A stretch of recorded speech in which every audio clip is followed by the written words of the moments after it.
So today you're going to be making a tessellation pattern, and tessellations are formed when a template is repeated over and over with no gaps and no overlaps. Some have two patterns in them, but you're going to create a basic one with a single pattern. You'll need a piece of cardboard or stiff paper, so like an old greeting card or something will work, or a cereal box. You're also going to need scissors, paper, and tape. Oh, and a pencil. Aha, pencil. Okay. So cut your cardboard into a square.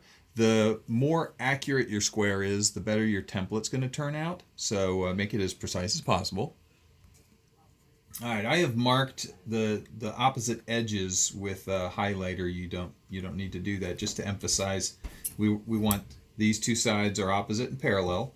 Cut between them, and be sure that you start on one of the edges and that you end on the opposite. So don't go off the edge, just go from one side to the other.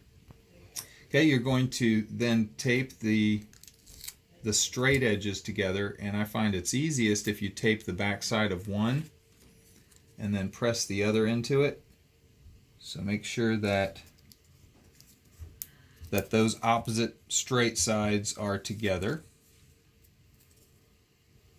And then your second cut is going to be from one of your cut edges to the other. And so I've cut that, and then you're going to swap sides and tape those together. And once again, I'll tape the back side of this, press the other piece into it.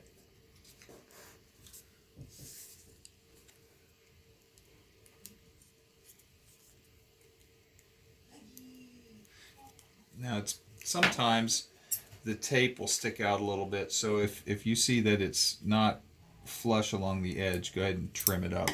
Otherwise your pencil will make a weird shape there. All right, and then we're going to trace our outline. Be careful that it doesn't slip.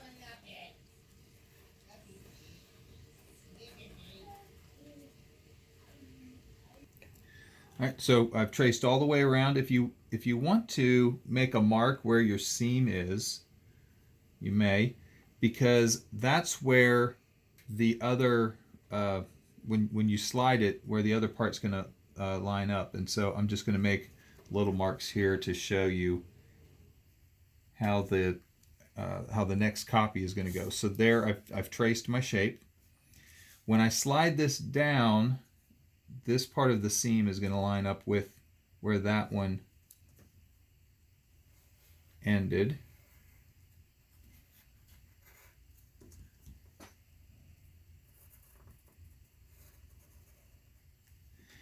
And coming off this side, this piece is going to line up where that one ended.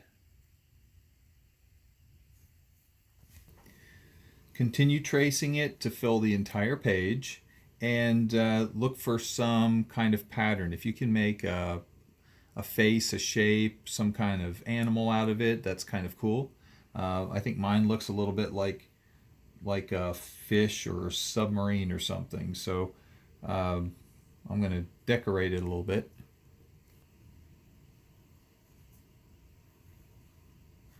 And then after, clearly mine didn't want to be fish; they wanted to be Easter peeps. And so this entire pattern was made from just this one template. Something that you can try if you're feeling adventurous, you want to try something different, is instead of taping the last part together like this, I've cut this one back apart. When you put it together, flip it over. Flip it so that that one side is upside down. And then when you trace,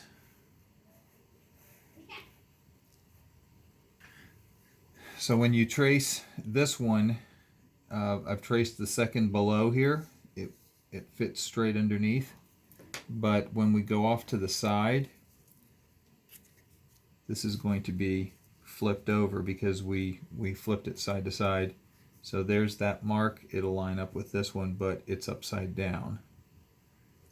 And so as you tessellate your pattern, it'll flip back and forth.